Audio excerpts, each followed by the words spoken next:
پیٹ میں رکھا اور 2 برس میں اس کا دودھ چھوٹتا ہے کہ تم میری اور اپنے ماں باپ کی شکر گزاری کیا کرتا ہے، میری ہی طرف تم کو لوٹ کے آنا ہے۔ اور اگر تجھ پر یہ دونوں ماں باپ دونوں اس بات کا زور ڈالے کہ تم میرے ساتھ ایسی چیز کو شریک ٹھہرائے جس کی تیرے پاس کوئی دلیل نہ ہو، تو ان کا کہنا نہ ماننا۔ میرے مقابلے میں والدین نہیں آ سکتے، کائنات میں کوئی بھی میرے مقابلے میں اپنا حکم نہیں چلا سکتا، اور دنیا میں ان کے ساتھ خوبی کے ساتھ بسر کرنا اور اس شخص کی راہ پر چلنا جو میری طرف رجوع ہو کہ تم سب کو میرے پاس آنا ہے، پھر میں تم کو جتلاؤں گا جو کچھ تم کرتے تھے۔ بیٹا اگر کوئی عمل رائی کے دانے کے برابر بھی ہو، اگر کسی کو کوئی چیز گم ہو جائے نا، بیٹا گم ہو گیا یا اور چیزیں گم ہو گئی نا، تو ایک تعبیر اس آیت کو لکھ کر نیچے لکھ دے، یا اللہ یہ میرا بیٹا گھر میں آ جائے، یہ فلاں چیز میری گم ہوئی مجھے مل جائے، تو اللہ غیبی مدد کریں گے۔ اس تعویذ کو کسی وزن کے نیچے 2 پتھروں کے بیچ میں رکھ دے تو انشاءاللہ عزیز اللہ تعالیٰ وہ چیز ملا دیں گے۔ بیٹا اگر کوئی عمل رائی کے دانے کے برابر ہو، پھر وہ کسی پتھر کے اندر ہو یا آسمانوں کے اندر ہو یا وہ زمین کے اندر ہو، تب بھی اس کو اللہ تعالیٰ حاضر کر دے گا۔ بے شک اللہ تعالیٰ یعنی بڑا باریک بین ہے۔ باخبر بیٹا نماز پڑھا کر اور اچھے کاموں کی نصیحت کیا کر، برے کاموں سے منع کیا کر، اور تجھ پر جو مصیبتیں واقع ہو اس پر صبر کیا کر، یہ ہمت کے کاموں میں سے ہے۔ اور لوگوں سے اپنا رخ مت پھیر اور زمین پہ اترا کر تکبر کرتے مت چل، بے شک اللہ تعالیٰ کسی تکبر کرنے والے فخر کرنے والے کو پسند نہیں کرتے۔ اللہ ہمیں عاجزی دے، اللہ ہمیں اور اپنی رفتار میں اعتدال اختیار کر اور اپنی آواز کو پست کر۔ بے شک آوازوں میں سب سے بری آواز گدوں کی آواز ہے، تو اپنی آواز اتنی نہ کر اونچی جو گدے کی آواز کے مشابہ ہو جائے۔ کیا تم لوگوں کو یہ بات معلوم نہیں ہوئی؟ اللہ تعالیٰ نے تمام چیزوں کو تمہارے کام میں لگا رکھا ہے، اور جو کچھ آسمانوں میں ہے، جو کچھ زمین میں ہے، اور اس نے تم پر اپنی نعمتیں ظاہری اور باطنی پوری کی ہیں۔ اور بعض آدمی ایسے ہیں کہ اللہ تعالیٰ کے بارے میں بدون واقفیت اور بدون دلیل اور بدون کسی روشن کتاب کے جھگڑا کرتے ہیں۔ جب ان سے کہا جاتا ہے کہ اس چیز کی پیروی کرو جو اللہ تعالیٰ نے نازل فرمائی ہے، تو کہتے ہیں نہیں، ہم اسی کی پیروی کریں گے جس پر ہم نے اپنے بڑوں کو پایا ہے۔ کیا اگر شیطان ان کے بڑوں کو عذاب دوزخ کی طرف بلاتا رہا تب بھی، اور جو شخص اپنا رخ اللہ کی طرف جھکائے اور وہ مخلص بھی ہو تو اس نے بڑا مضبوط حلقہ تھام لیا، اور اخیر سب کاموں کا اللہ ہی کی طرف پہنچے گا۔ اور جو شخص کفر کرے سو آپ کے لیے اس کا کفر باعث غم نہ ہونا چاہیے، یعنی سب کو ہمارے پاس لوٹنا ہے، پھر ہم ان کو جتلائیں گے جو کچھ وہ کیا کرتے تھے۔ اللہ تعالیٰ ان کے دلوں کی اندر تک کی باتوں کو خوب جانتا ہے۔ ہم ان کو چند روزہ عین دیتے ہوئے ہیں، پھر ان کو آہستہ آہستہ ایک سخت عذاب کے تلے آئیں گے۔ اگر آپ ان سے پوچھیں کہ آسمان و زمین کو کس نے پیدا کیا، تو مشرکین مکہ بھی کہیں گے اللہ، کہ اللہ نے پیدا کیا۔ آپ کہیے الحمدللہ، بلکہ ان میں اکثر نہیں جانتے جو کچھ آسمان اور زمین میں موجود ہے سب اللہ ہی کا ہے، اور بے شک اللہ تعالیٰ بے نیاز سب خوبی والا ہے۔ اب اس آیت پر بھی ذرا غور کریں، اور جتنے درخت زمین بھر میں ہیں سارے زمین کے درختوں کی قلمیں بن جائیں اور سمندروں کی سیاہی بن جائے، اور 7 سمندر اور بھی آ جائیں سیاہی کے، تو جتنے درخت زمین بھر میں ہیں اگر وہ سب قلم بن جائیں، اور یہ جو سمندر ہیں اس کے علاوہ 7 سمندر اس میں اور شامل ہو جائیں، تو اللہ کی صفتیں کمالات کبھی ختم نہ ہوں۔ بے شک خدا تعالیٰ زبردست حکمت والا ہے، تم سب کا پیدا کرنا اور زندہ کرنا بس ایسا ہی ہے جیسا ایک شخص کا۔ بے شک اللہ تعالیٰ سب کچھ سنتا سب کچھ دیکھتا ہے۔ اے مخاطب، کیا تجھ کو یہ معلوم نہیں اللہ تعالیٰ رات کو دن میں اور دن کو رات میں داخل کر دیتا ہے، کبھی کبھی رات لمبی ہو گئی, کبھی دن لمبا ہو گیا. اس نے سورج اور چاند کو کام میں لگا رکھا ہے کہ ہر ایک مقرر وقت تک چلتا رہے گا, اور یہ کہ اللہ تعالیٰ تمہارے سب عملوں کی پوری خبر رکھتا ہے. یہ اس وجہ سے ہے اللہ ہی ہستی میں کامل, اور جن چیزوں کی اللہ کے سوا یہ لوگ عبادت کرنے بالکل ہی لچر ہیں, اور اللہ ہی عالی شان اور بڑا ہے. اے مخاطب, کیا تجھ کو یہ معلوم نہیں اللہ ہی کے فضل سے کشتی دریا میں چلتی ہے. اگر ہوائیں بند ہو جائیں تو کشتی تو ہواؤں سے چلتی ہے نا, جیسے پتنگیں کس سے اڑتی ہیں, اگر نہ ہو تو بیچاروں کی پتنگیں ہی اڑتی اور ساری. تو کہتے ہیں کشتی دریا میں چلتی ہے تاکہ تم کو اپنی نشانیاں دکھلا دے. اس میں نشانیاں ہیں ہر ایسے شخص کے لیے جو صابر شاکر ہو.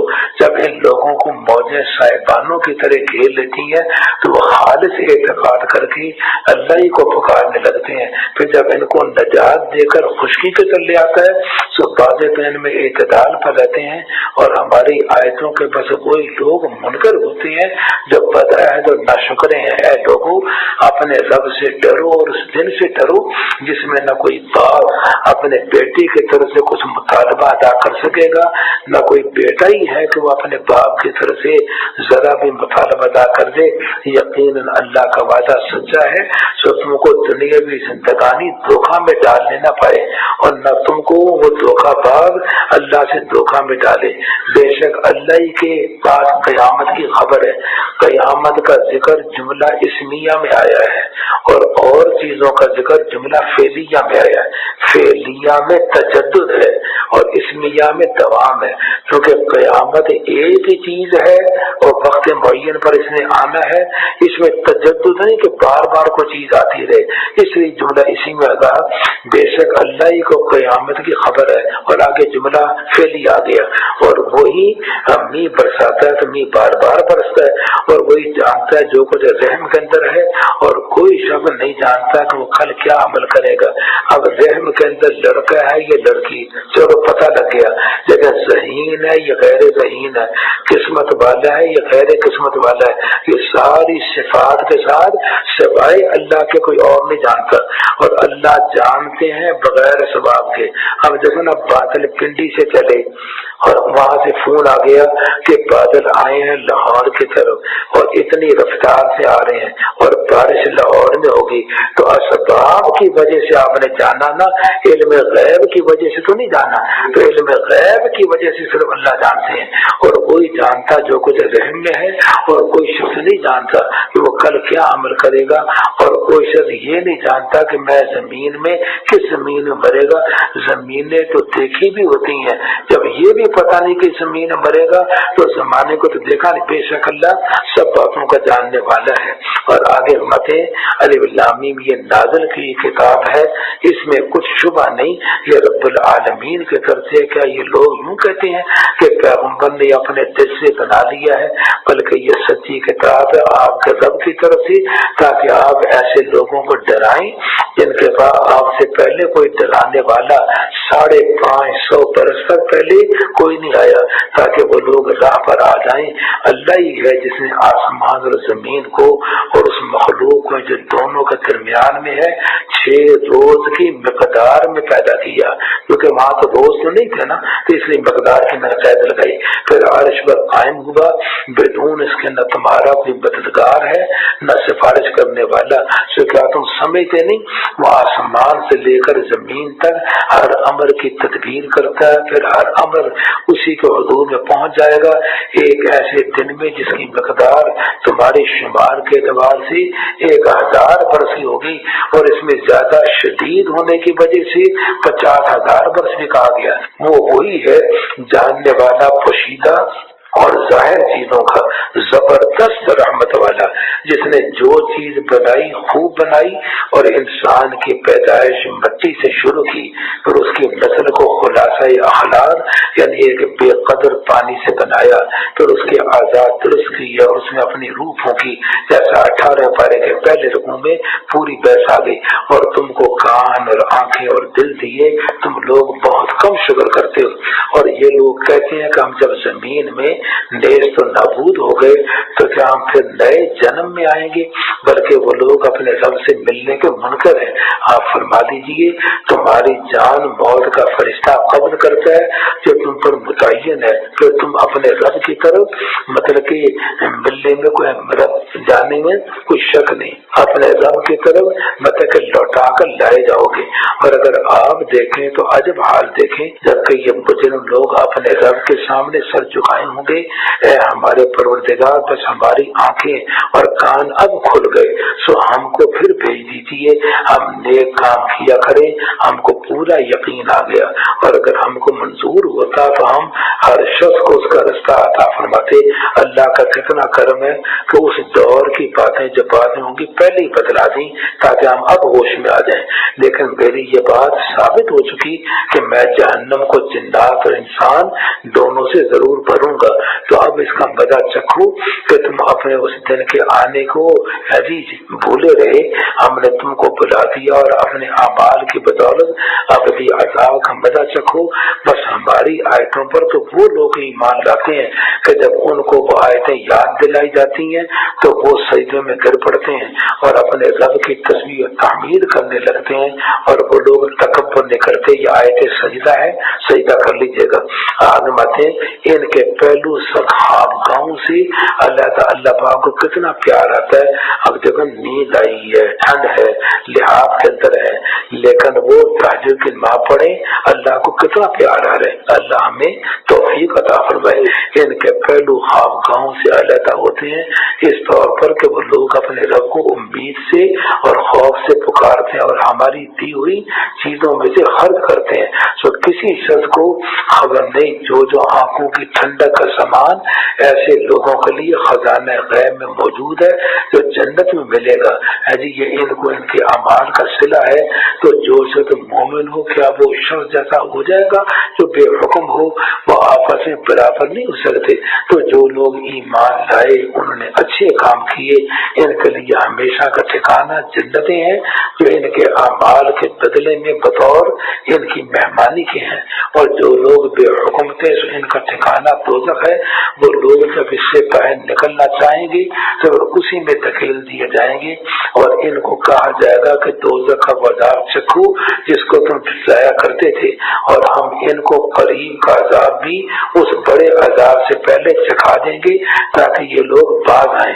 اور اس شخص سے زیادہ کون ظالم ہوگا جس کو ان کی رب کی آیتیں یاد دلائی جائیں پھر وہ ان سے منہ موڑے۔ ہم ایسے مجرموں سے بدلہ لیں گے۔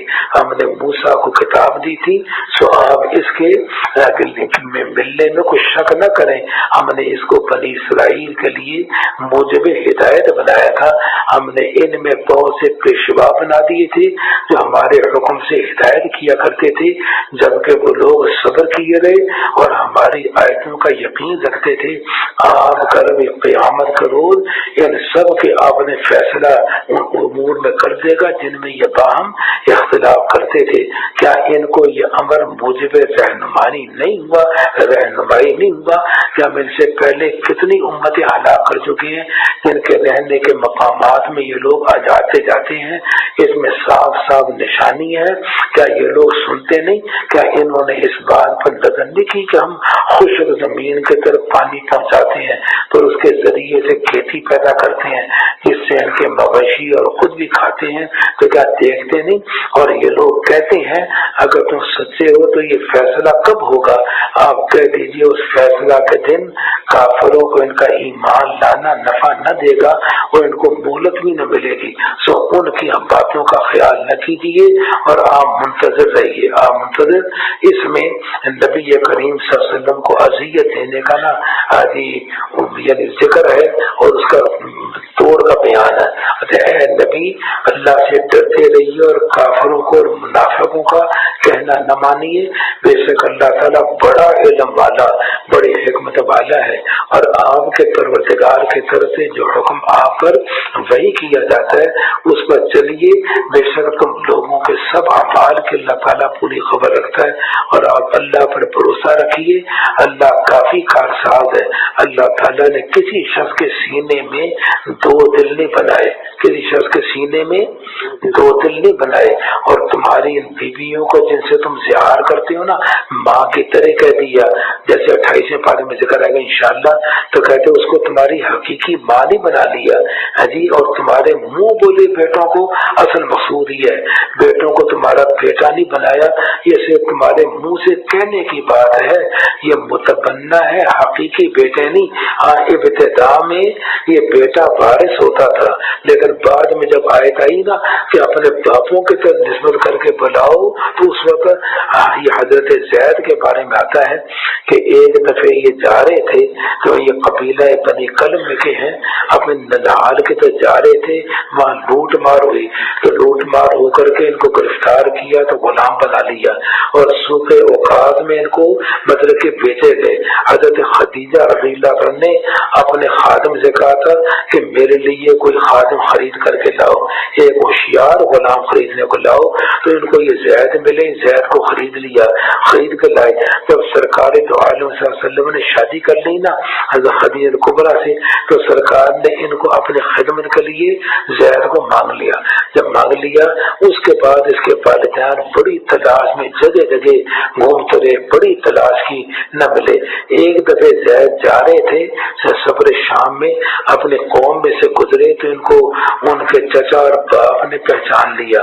سب حال سن کر مکہ میں حضور صلی اللہ علیہ وسلم کی خدمت میں آئے کہ ان کا کیسے آنا ہوا۔ کہا اللہ کے نبی صاحب کے بارے میں سنا ہے، بڑے شفیق ہیں، مہربان ہے، میں بات تو کروں نا، کیا بات ہے؟ کہا ہمارا یہ بیٹا ہے، اور اس طرح وہ آ گیا تھا۔ سرکار کے قربان جائیں کیا عجیب جواب دیا، فرمایا کہ میں زید کو پوری طرح اختیار دیتا ہوں، آپ ان سے بات کر لیں، اگر وہ جانا چاہیں تو میری طرف سے کوئی رکاوٹ نہیں۔ تو جب انہوں نے کہا والد وغیرہ نے، رشتے داروں نے، چچا نے کہ چل مطلب کہ ہمارے ساتھ، نبی فرمایا کہ میں پیسہ بھی کوئی نہیں لیتا، زید کو تم راضی کرو، لیکن میں جبرن نہیں کہہ سکتا کہ تم یہاں سے جاؤ، اگر دل کرے تو مطلب زید کا لے جاؤ۔ جب زید سے کہا، زید کہنے لگے نہیں، میں اپنے ابا اور چچا اپنے خاندان کی طرف نہیں جاؤں گا، مجھے سرکار کے پاس سے جو نعمتیں ملی ہیں، رحمتیں ملی ہیں، یہ مجھے کہیں بھی نہیں مل سکتی۔ تو جب زید نے یہ کہا تو نبی صلی اللہ علیہ وسلم خوش ہو گئے، تو خوش ہو کر کہا زید آج سے تو غلام تھا نا، آج سے تجھے میں نے اپنا بیٹا بنا لیا، آج سے اپنا بیٹا تیر کو پھر زید بن محمد کہہ کے پکارا جاتا تھا۔ اور قرآن مجید کی جب یہ آیت جاہلیت میں بھی زید بن محمد کہتے تھے، اور ان کو بھی زید بن محمد، اور ادعوہم لآبائہم کی جب آیت آئی نا کہ باپوں کی طرف نسبت کر کے بیٹوں کو پکارو، اس وقت تک زید بن محمد کہتے تھے، اور جب آیت آئی تو نسبت کٹی، جب نسبت کٹی تو ان کو زید بن حارثہ وغیرہ یہ کہنے لگے تو ان کو بڑا صدمہ پہنچا۔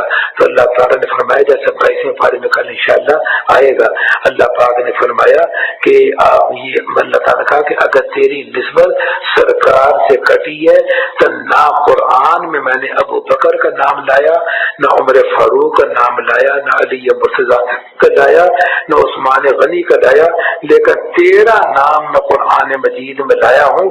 فلما قضا زید، جب زید نے یہ کیا تو تیرا نام، تو ادھر سے نسبت کٹی تو میں نے قرآن سے تیری نسبت کو جوڑ دیا۔ یہ 22ویں پارے تک یہ مضمون آگے جاتا ہے کہ تمہارے منہ بولے بیٹوں کو تمہارا حقیقی بیٹا۔ پھر حضرت زید نے اپنی بیوی زینب کو طلاق دے دی، سرکار نے پھوپھی جات بہن تھی ان سے بھی نکاح کیا، لوگوں نے اعتراض کیا کہ اپنے بیٹے کی بیوی سے نکاح کیا، تو اللہ پاک نے کہا منہ بولا بیٹا حقیقی بیٹا تو نہیں، البتہ نسبت کرنی، یہ صرف تمہارے منہ سے کہنے کی بات ہے۔ اللہ تعالیٰ حق بات فرماتا ہے اور وہی سیدھا رستہ مطلب تم ان کو ان کے باپوں کی طرف منسوب کیا کرو، یا اللہ کے نزدیک راستے کی بات ہے، اور اگر تم ان کے باپوں کو نہ جانتے ہو تو وہ تمہارے دین کے بھائی ہیں اور تمہارے دوست ہیں، اور تم کو اس میں جو بھول چوک ہو جائے تو اس سے تم پر کچھ گناہ نہیں، لیکن بھول چوک میں نہیں، لیکن ہاں جو دل سے ارادہ کر کے کرو ہیں نا اللہ تعالیٰ اس پر پکڑ کریں گے. اور ویسے اللہ تعالیٰ بڑے غفور رحیم ہے. نبی مومنین کے ساتھ خود ان کی جانوں سے بھی زیادہ قریب ہے. نبی مومنین کے ساتھ خود ان کی، تو جب نبی ہماری جانوں سے بھی زیادہ قریب ہیں تو حاضر ناظر ہو گئی یا نہیں؟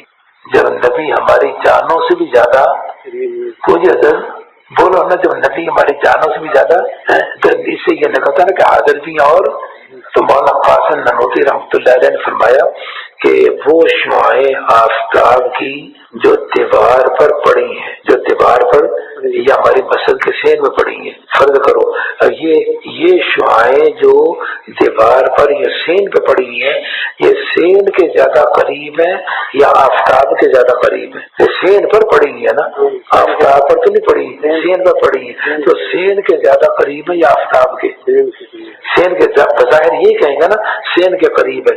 اسی طرح مطلب یہ یعنی آفتاب ہے ایک نبوت کا اور اس کی ایک لائٹیں اور شعاعیں ہیں، تو ایمانی شعاعیں ہیں. ہماری شعاعیں ہمارے دل پر پڑی ہیں، آفتاب نبوت سرکار دو عالم صلی اللہ علیہ وسلم کی. تو اس آفتاب کے جو شعاعیں دیوار پر پڑی ہیں تو بظاہر تو ہم یہ کہیں گے کہ یہ دیوار کے زیادہ قریب ہے، لیکن حقیقت میں کیا کہیں گے؟ یہ سورج کے زیادہ قریب ہے، کیونکہ ان شعاعوں کا تعلق آفتاب سے ذاتی ہے اور دیوار سے عارضی ہے. جب سورج گیا تو شعاعیں بھی لیتا گیا، جب سورج گیا تو شعاعیں بھی. اسی طرح سرکار دو عالم صلی اللہ علیہ وسلم کے صدقے میں ہمارے دل کی دیوار پر جی ایمان کے نور کی شعاعیں پڑی ہیں. اور اس کے آفتاب نبوت کون ہے؟ سرکار دو عالم صلی اللہ علیہ وسلم.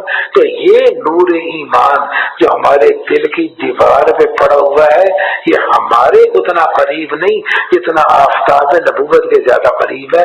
یہ معنی اس آیت کا. اس لیے وہ حاضر نادر المسئلہ نہ رہا. ہم یہ اور کریں کہ نبی جو ہے نا النبی اولا بالمؤمنین من انفسہم، اور ان کی بیویاں ان کی مائیں. تو جب نبی کی بیویاں مائیں بن گئی تو نبی کیا بن گئے؟ نبی باپ بن گئے نا، جس کا ذکر بیسیں پر کل آ رہا ہے. اور رشتے دار کتاب اللہ میں ایک دوسرے سے زیادہ تعلق رکھتے ہیں بنسبت دوسرے مومنین اور مہاجرین کے، مگر یہ کہ تم اپنے دوستوں سے کوئی سلوک کرنا چاہو تو وہ جائز ہے.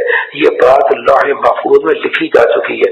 ایک بات ذہن میں رکھنا جو علماء ہمارے بزرگوں نے سکھلائی، وہ یہ کہ سرکار ایک وقت میں لاکھ جگہ جانا چاہیں، کروڑ جگہ جانا چاہیں، جا سکتے ہیں، لیکن سارے جہان میں اللہ کی طرح ہر جگہ ہے موجود یہ عقیدہ نہیں. ہر جگہ موجود ہونا اللہ کی شان ہے، اور جگہوں پہ جا سکنا یہ سرکار کی قدرت میں بھی داخل ہے. تو دونوں میں فرق آ گیا نا.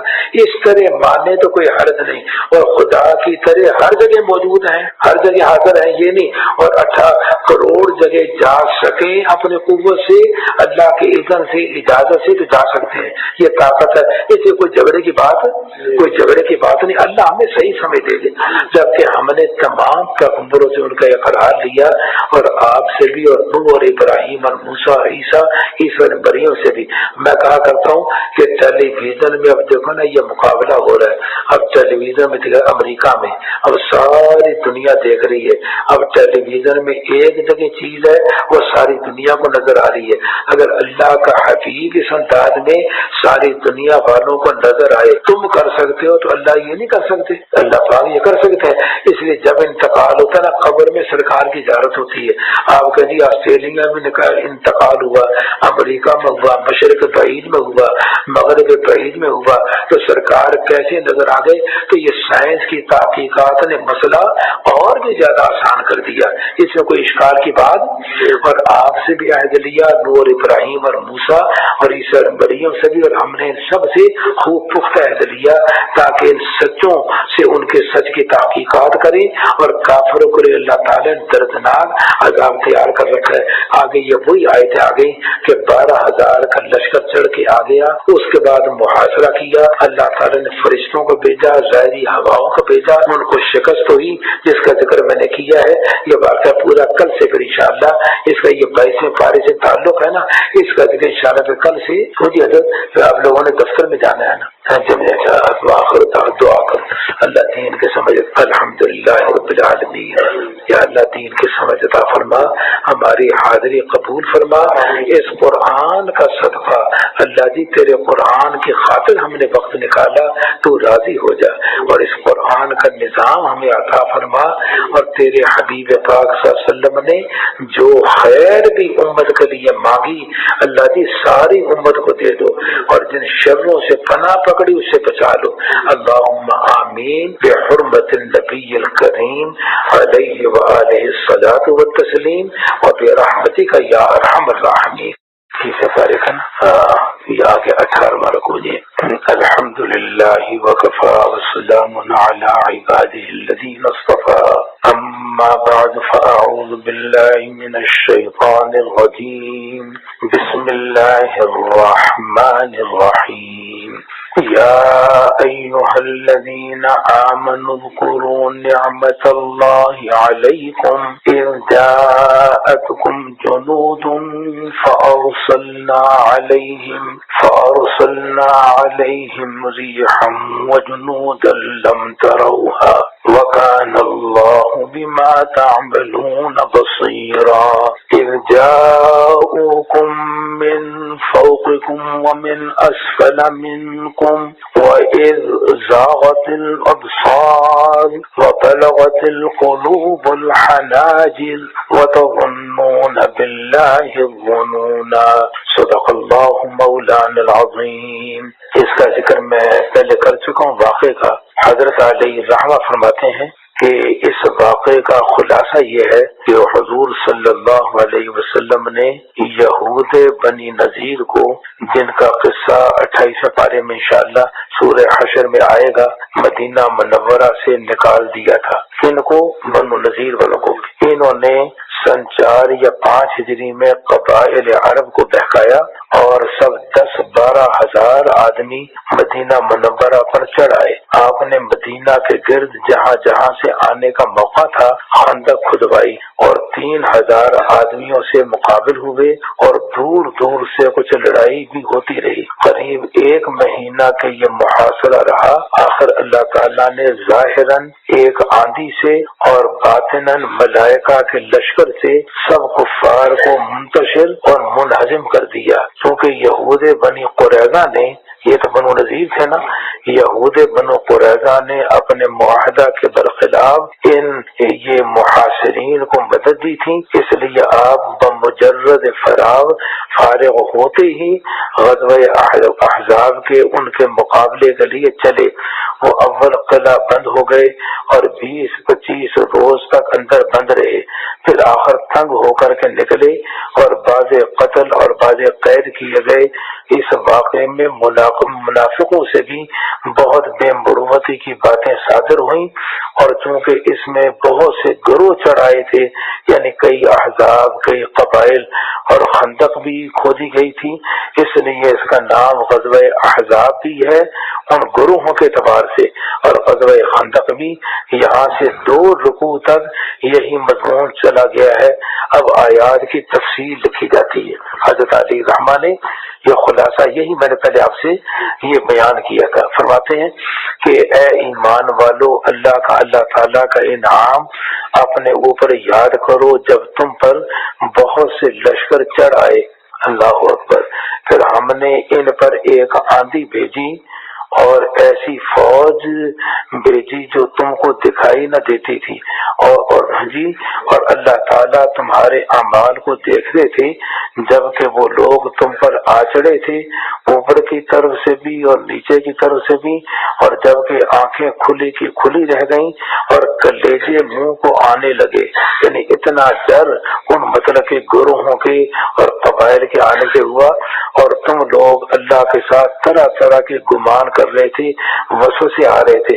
اس موقع پر مسلمانوں کا امتحان کیا گیا اور سخت زلزلہ میں ڈالے گئے, اور جبکہ منافقین اور وہ لوگ جن کے دلوں میں مرض ہے یوں کہہ رہے تھے کہ ہم سے تو اللہ نے اور اس کے رسول نے محض دھوکہ ہی کا وعدہ کر رکھا ہے, ہم تو اتنی مصیبتیں پھنس گئے. اور جبکہ ان میں سے بعض لوگوں نے کہا کہ یثرب کے لوگوں, اے مدینہ کے لوگوں, ٹھہرنے کا موقع نہیں, سو لوٹ چلو. اور بعض لوگ ان میں سے اجازت مانگتے تھے، کہتے تھے ہمارے گھر غیر محفوظ ہیں، حالانکہ وہ غیر محفوظ نہیں ہے، یہ محض بھاگنا ہی چاہتے ہیں۔ اور اگر مدینہ میں اس کے اطراف سے ان پر کوئی آگ گھسے، پھر ان سے فساد کی درخواست کرے کہ مسلمانوں سے ہم نے لڑنا ہے۔ مسلمانوں سے فساد کی درخواست کا معنی کیا ہے کہ مسلمانوں سے ہم لڑنا ہے، تو یہ اس کو منظور کر لے اور ان گھروں میں بہت ہی کم ٹھہرے۔ حالانکہ یہی لوگ پہلے خدا سے عہد کر چکے تھے کہ پیٹھ نہ پھیریں گے، اور اللہ سے جو عہد کیا جاتا ہے اس کی بات پرس ہوگی۔ اور آپ فرما دیجیے نبی کریم کہ تم کو بھاگنا کچھ نفع نہیں دے سکتا، اگر تم موت سے یا قتل سے بھاگتے ہو اور اس حالت میں بس تھوڑے دنوں کے اور زیادہ نفع نہیں اٹھا سکتے، تو یہ بھی فرما دیجیے کہ وہ کون ہے جو تم کو خدا سے بچا سکے اگر وہ تمہارے ساتھ برائی کرنا چاہے، یا وہ کون ہے جو خدا کے فضل کو تم سے روک سکے، کہ وہ تم پر فضل، اگر وہ تم پر فضل کرنا چاہے، خدا کے سوا نہ کوئی اپنا حمایتی پائیں گے نہ کوئی مددگار۔ اللہ تعالیٰ تم میں سے ان لوگوں کو جانتا ہے جو رکاوٹ ہوتے ہیں اور جو اپنے بھائیوں سے یوں کہتے ہیں کہ ہمارے پاس آ جاؤ، اور لڑائی میں بہت ہی کم آتے ہیں، تمہارے حق میں بخیلی لیے ہوئے، سو جب خوف پیش آتا ہے تو تو ان کو دیکھتے ہو کہ وہ آپ کی طرف اس طرح دیکھنے لگتے ہیں کہ ان کی آنکھیں چکرائی جاتی ہیں، تو ان کو دیکھتے ہو کہ وہ آپ کی طرف اس طرح دیکھتے ہیں کہ ان کی آنکھیں چکرائی جاتی ہیں جیسے کسی پر موت کی بے ہوشی طاری ہو۔ پھر جب وہ خوف دور ہو جاتا ہے تو تم کو تیز تیز زبانوں سے تانے دیتے ہیں، مال پر حرص لیے ہوئے یہ لوگ ایمان نہیں لائے، تو اللہ تعالیٰ نے ان کے تمام اعمال بیکار کر دیے، اور یہ بات اللہ کے نزدیک بالکل آسان ہے۔ ان لوگوں کا یہ خیال ہے کہ یہ لشکر ابھی تک گئے نہیں، حالانکہ وہ تو چلے گئے، لیکن اتنی دہشت دل پہ بیٹھی ہے، اور اگر یہ لشکر آ جائیں تو یہ لوگ یہی پسند کریں کاش ہم دیہاتیوں میں باہر ہوتے کہ تمہاری خبریں پوچھتے رہتے اور یہ جنگوں ونگوں سے ہمارا سابقہ نہ پڑتا، اور اگر تم ہی میں رہیں تو تب بھی کچھ یوں ہی سا لڑے۔ تم لوگوں کے لیے، یعنی ایسے شخص کے لیے جو اللہ سے اور روز آخرت سے ڈرتا ہو اور کثرت سے ذکر الہی کرتا ہو۔ اللہ تعالیٰ ہمیں بھی کثرت سے ذکر الہی کی توفیق دے۔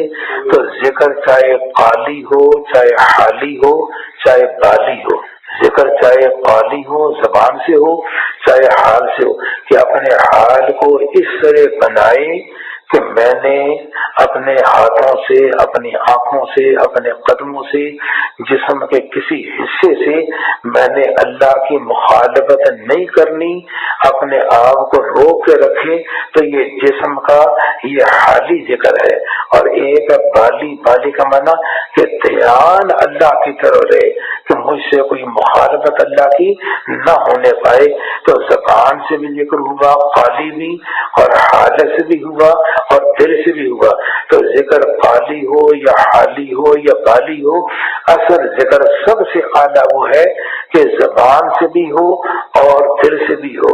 اور نمبر 2 جو نمبر اعلیٰ ہے ان دو کے مقابلے میں کہ دل سے ہو، اور زبان نمبر 2 پر ہے، دل سے ہونا اصل ہے۔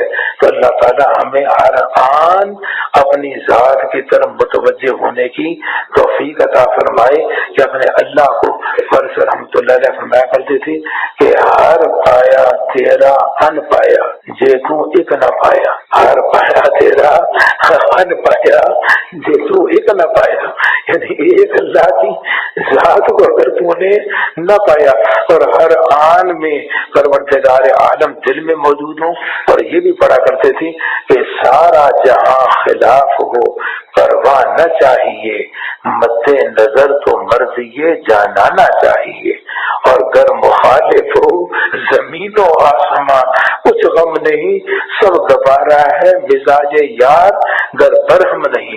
اور خواجہ نظام الدین صاحب نے فرمایا کہ کراچی میں بات کرتے کرتے اسلامی نظام پر فرمایا کہ اللہ تعالیٰ اگر 1000 مرتبہ میری جان لے لے، 1000 مرتبہ مجھے قتل کرے، پھر زندہ کریں، پھر قتل کریں، پھر زندہ کریں، اور اس کے بعد کہ اب میں راضی ہوں، تو سودا پھر بھی سستا ہے، سودا پھر بھی سستا ہے۔ تو معلوم ہے اللہ کی یاد اپنے دل میں اس طرح گڑ جائے کہ مطلب کہ اللہ ہی اللہ ہوں، جدھر دیکھتا ہوں ادھر تو ہی تو ہے، اور تجلی تیری ذات کی سو بسو ہے۔